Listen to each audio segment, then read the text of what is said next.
Entrez, nous vous attendions. Nous savons que vous regardez cette vidéo sur notre site web ou notre chaîne YouTube parce que vous voulez connaître les étapes exactes pour accélérer la procédure. Apostiller ce type de document aussi rapidement et facilement que possible. Alors, attachez votre ceinture, c'est parti. Bonjour, si vous êtes ici, c'est pour savoir comment accélérer vos démarches. Un PASL, copie de certificat TELEF, est jugé non enregistrable par le secrétaire d'État du Texas. Quel en sera le coût? Quels sont les délais et comment commander une apostille du Texas avec nous? D'abord, les documents non enregistrables par le secrétaire d'État du Texas, comme les certificats TELEF, ne s'envoient pas par email ou fax. Pour l'apostille, sauf exception abordée plus tard, envoyez par courrier ou déposez en personne l'original de l'affidavit certifié signé à l'encre avec une copie de votre certificat TUFL à notre bureau d'Austin, Texas. Deuxièmement, les documents non enregistrables doivent être notariés à l'encre au Texas. Seul un notaire public du Texas est autorisé. Ensuite, vous, un avocat ou un notaire du Texas, devez joindre à votre document ce texte officiel de serment ou d'attestation du Texas, comme indiqué ici. Ceci est ce qu'on appelle un certificat TELF, ce qui signifie Programme d'enseignement de l'anglais comme langue étrangère. Ce n'est pas un certificat d'éducateur du Texas. Ce n'est pas un diplôme de lycée, un diplôme universitaire, ni des relevés de notes de lycée ou d'université. Ce sont uniquement les instructions pour ce certificat de santé précis. Ils ont pu changer si votre certificat est ancien. Celui-ci vient d'Internet.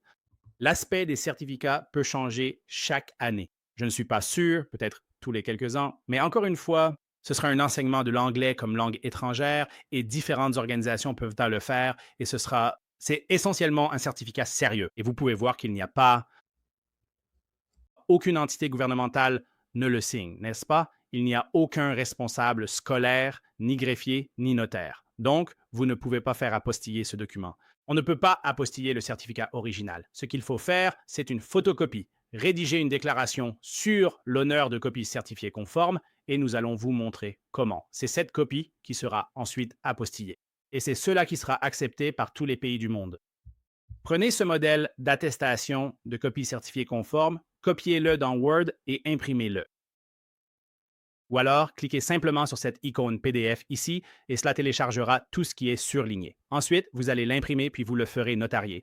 Assurez-vous de bien le remplir. Pour commencer, inscrivez le nom du titulaire du certificat juste ici. Donc, peu importe comment votre nom est imprimé sur le document, vous devez l'inscrire exactement ici. Donc, si sur votre certificat TFL, votre deuxième prénom apparaît, vous devez également l'inscrire. N'inscrivez que l'initiale de votre deuxième prénom si elle seule apparaît ou rien du tout s'il est absent. N'inscrivez rien ici, tel qu'imprimé sur votre certificat, reproduisez-le exactement ici. Ensuite, vous allez signer votre nom juste ici, comme il apparaît sur votre certificat. D'accord. Maintenant, le notaire peut faire plusieurs erreurs, et nous voyons cela tout le temps. D'accord. Le notaire va signer son nom ici. Ensuite, il va imprimer votre nom à l'identique. Peu importe comment votre nom est imprimé ici, le notaire doit l'écrire ainsi ici.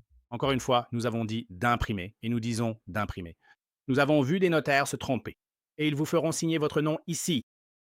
Votre document va être rejeté. Nous avons vu le notaire imprimer son nom ici ou signer son nom ici. Il va être rejeté.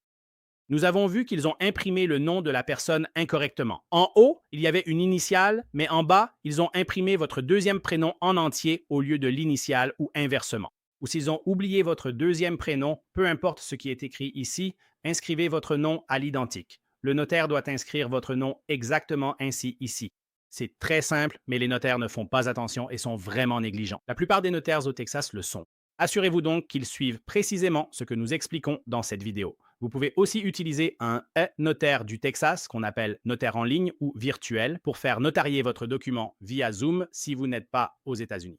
Dans ce cas, utilisez notre page Contactez-nous pour nous envoyer votre document signé et notarié électroniquement. Ainsi, vous n'aurez jamais besoin d'envoyer de courrier ou de vous déplacer en personne. Vous pouvez accéder à notre page de contact de 3 façons différentes en cliquant ici sur la femme ou bien juste là. Sur notre page de commande, accessible via le bouton en bas, remplissez le formulaire d'apostille du Texas en ligne. Imprimez-le, puis déposez-le ou envoyez-le par courrier avec notre étiquette de retour prépayé FedEx ou UPS. Ainsi, nous pourrons vous renvoyer vos documents ou les envoyer au destinataire de votre choix, n'importe où dans le monde. Rendez-vous sur notre page de contact pour télécharger 3 PDF, Le premier inclut votre copie certifiée électroniquement du David et votre certificat TELF, possiblement en un seul fichier. Le deuxième PDF est votre étiquette de retour prépayé FedEx ou UPS. Ce sera toujours un PDF, il ne peut pas être dans un autre format. Et troisièmement, vous allez télécharger un PDF depuis notre page de bon de commande. Au lieu de l'imprimer sur papier, allez dans les paramètres de votre ordinateur ou imprimante et changez cela simplement via le menu déroulant. Cliquez sur l'option Enregistrer au format PDF pour générer le fichier du bon de commande. Il vous suffira ensuite de le télécharger directement sur notre page de contact. Et c'est tout. Nul besoin de prendre l'avion, de conduire, ni même d'envoyer quoi que ce soit à personne. Vous pouvez faire cela partout dans le monde si vous choisissez l'option électronique. Il y a l'étape 2 qui concerne les instructions d'expédition. C'est l'étape 2. Je vais vous expliquer comment vous allez nous envoyer les documents et comment nous allons vous les renvoyer. Donc l'expédition aller-retour, comment créer les étiquettes d'expédition et ce que vous devez faire. Selon que vous demandez une apostille d'État, fédéral ou d'ambassade, ou les trois, par exemple, pour un pays non membre de la Convention de La Haye, vous devez passer par ce qu'on appelle la légalisation ou l'attestation des documents. Et si c'est un document au niveau de l'État, comme par exemple un acte de naissance pour, disons, le Vietnam ou la Thaïlande, il faudra le faire légaliser d'abord au niveau de l'État du Texas, puis au niveau fédéral des États-Unis, puis à l'ambassade de ce pays. Et c'est la troisième étape. Je vais donc tout vous expliquer sur la façon dont vous devez procéder pour l'expédition. Pour nous faire parvenir vos documents, il n'y a que deux façons. La première, la plus simple, et celle que nous recommandons à la plupart des gens, c'est l'envoi en livraison express. Ou envoyez vos documents par courrier à notre adresse à Austin, indiquée sur le bon de commande et dans les instructions d'expédition. Si vous êtes à Austin, vous pouvez les déposer en personne. Cela n'accélère pas le processus, comme expliqué à l'étape 3. L'envoi ou le dépôt de vos documents n'accélère pas le processus. Pas de sans rendez-vous, aucune apostille immédiate. Elles sont délivrées via le secrétaire d'État du Texas ou le département d'État à Washington, D.C., ou d'une ambassade ou d'un consulat de ce pays. Nous effectuons directement toutes les légalisations à notre bureau de Washington, D.C., là où sont situées 99% des ambassades étrangères du monde. Je vais donc vous expliquer ce que vous devez faire. Si vous comptez nous envoyer vos documents par courrier, s'il vous plaît, n'utilisez pas la poste. N'utilisez pas la poste des États-Unis. Ils perdent toujours des documents, des milliards annuels. Pas par hasard, c'est de l'incompétence. Ils ne sont pas fiables, ne les utilisez pas. N'envoyez rien par courrier et ne demandez pas de renvoi car le suivi est souvent médiocre. Nous recommandons d'utiliser uniquement FedEx. Mais si vous préférez FedEx ou UPS ou si vous êtes en Europe, en Amérique du Sud ou en Amérique centrale, je sais que là-bas, c'est très répandu, c'est DHL. Mais encore une fois, le plus fiable et qui, nous le recommandons et nous expédions avec eux chaque jour. Nous envoyons jusqu'à 10 000 documents et nous avons des clients sur 6 continents. Il ne nous manque que l'Antarctique, c'est FedEx. Ils sont de loin les plus fiables. Si vous ne voulez pas que vos documents soient endommagés ou perdus, ils sont les plus fiables. Et ce sont aussi les moins chers si vous envoyez des documents. Aux États-Unis. De loin, je vais vous donner un exemple. Nous expédions à notre bureau de Washington, D.C. depuis Austin, au Texas. C'est en plein centre du Texas, aussi loin que possible à travers le pays, jusqu'à l'océan Atlantique à Washington, D.C. Cela nous coûte 10 dollars et 95 cents pour envoyer des documents par FedEx en 2 jours à notre bureau de D.C. Bureau. Si nous utilisons UPS pour le même délai, c'est plus de 40 dollars. Si nous utilisons la poste, c'est plus de 20 dollars. C'est environ 23 dollars, plus du double.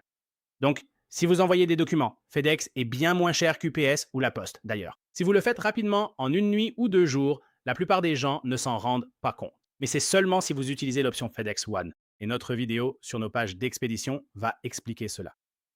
Je vais expliquer cela. Voici donc les liens sur lesquels vous allez cliquer. Ce sera donc une longue vidéo, une autre de 15 ou 20 minutes. Elle vous montrera quelque chose que FedEx ou UPS ne font pas. Nous avons des captures d'écran et une vidéo qui explique étape par étape comment créer une étiquette de retour prépayée sur fedex.com ou ups.com depuis n'importe où dans le monde. Donc, peu importe où vous vivez dans le monde, vous pouvez aller en ligne et créer une étiquette d'expédition prépayée. Ensuite, vous pouvez l'imprimer et nous l'envoyer par courrier ou bien la télécharger et nous envoyer le PDF qu'ils vous fournissent par email. C'est uniquement un PDF. Il n'est pas possible de nous envoyer d'étiquettes d'expédition en Word, GIF ou JPEG. Utilisez le PDF original directement fourni par UPS ou FedEx. Lorsque vous cliquez sur ces liens ici, une vidéo et des captures d'écran vous guideront précisément pour vous expliquer comment faire où que vous soyez. Si vous expédiez à l'international, il faut remplir votre facture ou reçu de douane. C'est un document que vous devez remplir. Vous cliquez sur ceci, celui-ci pour FedEx et celui-là pour UPS, et nous avons déjà un modèle pré-rempli pour vous, il ne vous reste plus qu'à le compléter. Signez, datez et inscrivez les informations nécessaires. C'est tout, c'est déjà prêt pour vous. Selon le pays, ce n'est normalement pas obligatoire, mais nous le faisons par précaution. C'est conseillé pour l'international, par exemple, des États-Unis vers un autre pays. Le Mexique s'en moque un peu, mais vous pouvez quand même le faire, même si FedEx n'est pas exigeant là-bas. Mais dans la plupart des autres pays du monde, pour passer la douane, il vaut mieux avoir ce document. D'accord. Et puis, l'autre point important, c'est que vous ne pouvez pas mettre notre nom sur l'étiquette d'expédition. Je répète, vous ne pouvez pas mettre notre nom, notre numéro ou notre adresse sur votre envoi pour le retour. C'est l'envoi vers vous. Nous avons apostillé votre document et maintenant, vous souhaitez qu'il vous soit retourné, envoyé à un cabinet d'avocat ou à l'étranger ou à un ami, un proche, une entreprise ou un organisme, peu importe la destination, vous créez l'étiquette d'expédition prépayée. Vous êtes l'importateur et l'expéditeur. Vous ne pouvez donc pas mettre notre nom dessus, car si cela passe par la douane, c'est nous qui serions facturés. Des centaines de dollars, ce n'est pas à nous, cela ne nous appartient pas. Donc, nous ne renverrons pas vos documents si vous mettez notre nom dessus. D'accord? Pensez-y comme à une enveloppe que vous envoyez à quelqu'un dans le coin supérieur gauche. Aux États-Unis, vous indiquez l'expéditeur pour le retour. C'est-à-dire que si l'adresse à laquelle vous l'envoyez est incorrecte ou si la poste ne peut pas la livrer, ils vont vous renvoyer ce courrier. C'est ce que nous demandons. Vous ne pouvez tout simplement pas mettre notre adresse dessus. Vous devez mettre une adresse, peu importe laquelle, amis, famille, collègues ou entreprise. Peu importe. N'utilisez pas nos infos. Mettez les vôtres, comme tout le monde. Utilisez votre adresse en expéditeur et destinataire. Donc, par exemple, vous l'expédiez, vous voulez qu'il soit renvoyé en Europe. Si vous avez un ami ou un proche aux États-Unis, vous pouvez utiliser leur adresse. Encore une fois, ceci n'est valable que si votre colis vous est retourné. Ils ont besoin d'une adresse pour vous le renvoyer. Pour la douane, ils ont besoin d'une adresse de facturation pour les frais. Peu importe, vous ne pouvez simplement pas utiliser la nôtre. C'est simple. Pour les deux cas, cliquez ici, on va expliquer sa signification et comment faire. Quand vous arrivez chez FedEx ou UPS, lorsque vous le faites en ligne, ils demanderont d'où il est envoyé. Pas d'adresse ou de numéro ici. C'est simple. Pourtant, certains le font malgré les refus. C'est possible, vous vous y prenez mal. Suivez nos instructions. Faites-le sur Internet. Évitez de le faire en magasin FedEx ou UPS, car souvent, ils ne s'y connaissent pas. Vous pouvez le faire en ligne. Nous le faisons tous les jours, depuis tous les pays du monde. Vous pouvez créer l'étiquette en ligne sans utiliser notre adresse. Parce que, encore une fois, c'est vous qui créez l'étiquette en ligne et qui la payez. Pas nous. Nous faisons simplement le dépôt chez FedEx, UPS ou DHL pour vous. Donc, vous ne pouvez pas mettre notre adresse, car alors, techniquement, aux yeux de FedEx, UPS ou DHL, nous serions alors l'importateur. Nous serions l'expéditeur. Vous comprenez? La responsabilité légale nous incomberait, et ce n'est pas ce que nous souhaitons. Nos politiques d'entreprise ne nous permettent pas d'accepter cela. N'utilisez donc pas notre adresse sur les étiquettes d'expédition. C'est crucial car nous ne l'expédierons pas, c'est garanti. Nous ne le renverrons pas. Veuillez nous envoyer une nouvelle étiquette d'expédition. Pour l'international, nos coordonnées ne doivent pas y figurer. Si c'est spécifiquement pour l'international, nous ne le renverrons pas. C'est donc très important. Si vous êtes pressé, tout oubli causera un retard de plusieurs jours pour la réception d'une nouvelle étiquette et le traitement. Merci de bien suivre ces instructions. Et ne mettez pas notre nom, notre adresse ou notre numéro sur cette étiquette prépayée. Voilà pour l'expédition, c'est vraiment très simple. Encore une fois, si vous venez déposer des documents directement chez nous, sachez que vous pouvez les déposer chez nous. Donnez-nous une étiquette d'expédition prépayée et nous vous les renverrons. Donc, vous les déposez en personne au lieu de les poster et on vous les renvoie par courrier. Beaucoup de gens font cela aussi. Donc, vous allez en ligne, vous créez votre étiquette d'expédition. Lorsque vous venez dans nos agences d'Austin, déposez vos documents, puis le jour même ou sous 2 jours, selon les délais du secrétaire d'État et comme expliqué à l'étape 3. Ou le gouvernement fédéral ou l'ambassade, alors nous vous les renverrons. Voilà, c'est à peu près tout. Merci. Ceci est l'étape 3. Je vais passer en revue les tarifs actuels que nous proposons. Et si vous allez nous déposer des documents ainsi que nos délais de traitement. Veuillez noter que l'ensemble de ces informations sont à jour au 30 novembre 2025. Donc, si vous souhaitez nous déposer des documents, la procédure que vous devrez suivre, c'est d'imprimer notre formulaire de commande que vous remplissez directement en ligne, en cliquant simplement sur le lien situé juste ici, tout en bas. En cliquant ici, vous accéderez à notre page de formulaire de commande, que vous remplirez en ligne puis imprimerez.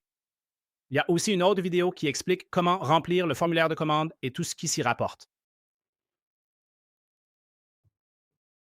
Donc, si vous allez, encore une fois, si vous allez, vous nous avez envoyé vos documents par courrier, ce que la plupart des gens font, vous imprimez notre formulaire de commande, puis vous l'envoyez avec vos documents, comme nous l'indiquons à l'étape 2. Vous nous l'envoyez. Si vous comptez déposer vos documents en personne, ce qui n'accélère pas le processus, et je vais expliquer pourquoi.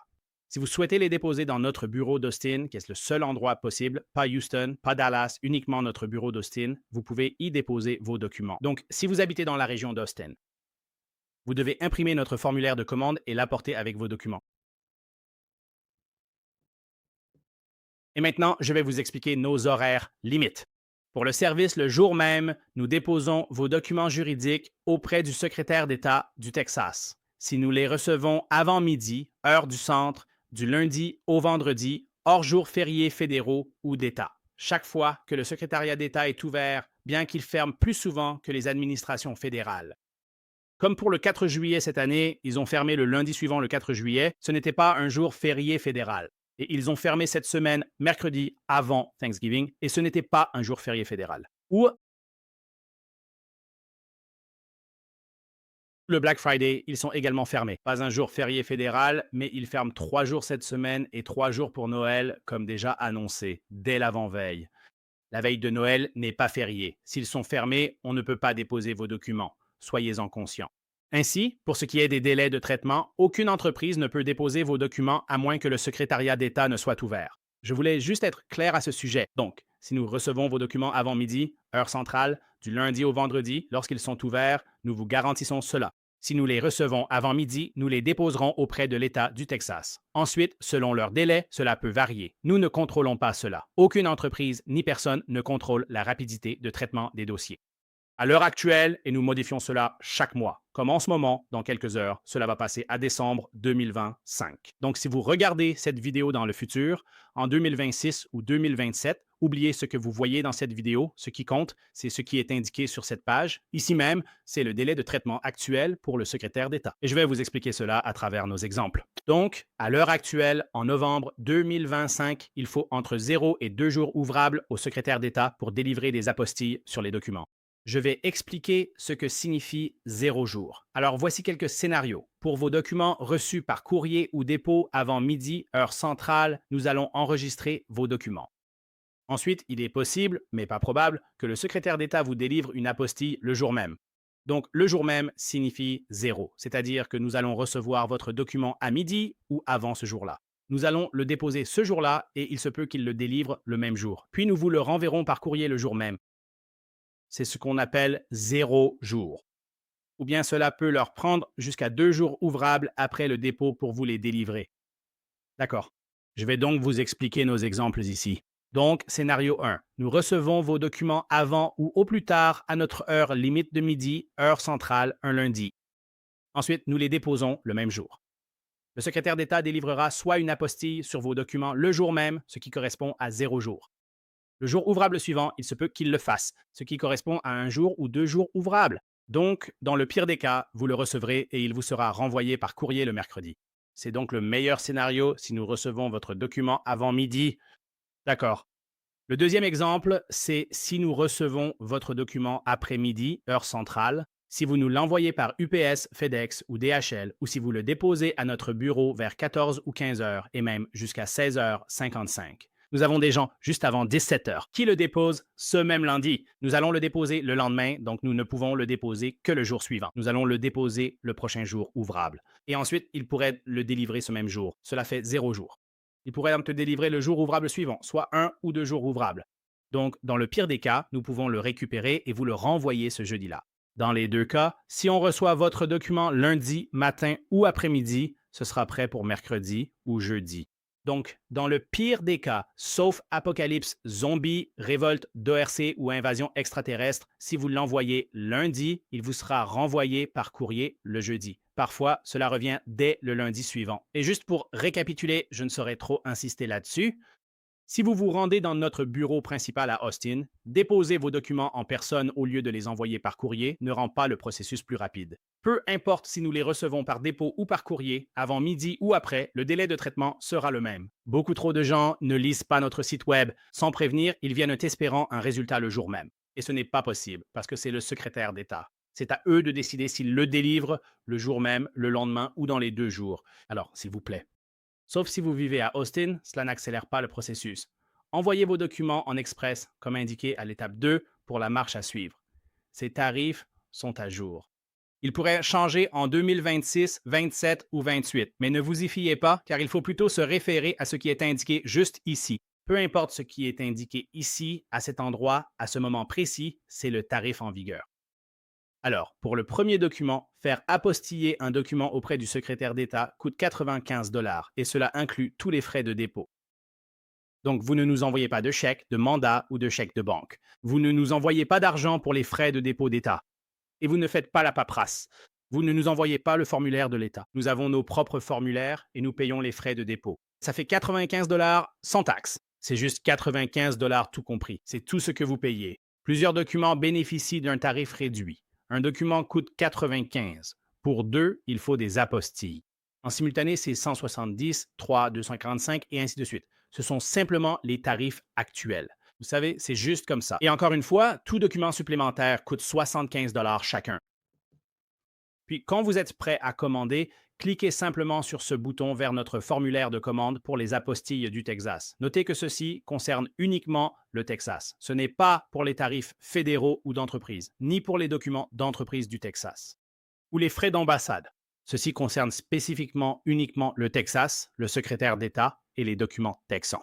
Donc, les documents qui sont notariés par un notaire du Texas ou les documents délivrés par une entité texane, une ville, un État, un comté ou le gouvernement de l'État, comme un acte de naissance texan, un certificat de décès, une licence de mariage, un jugement de divorce, un casier judiciaire, des chèques, un permis de conduire, des procurations, ce genre de choses.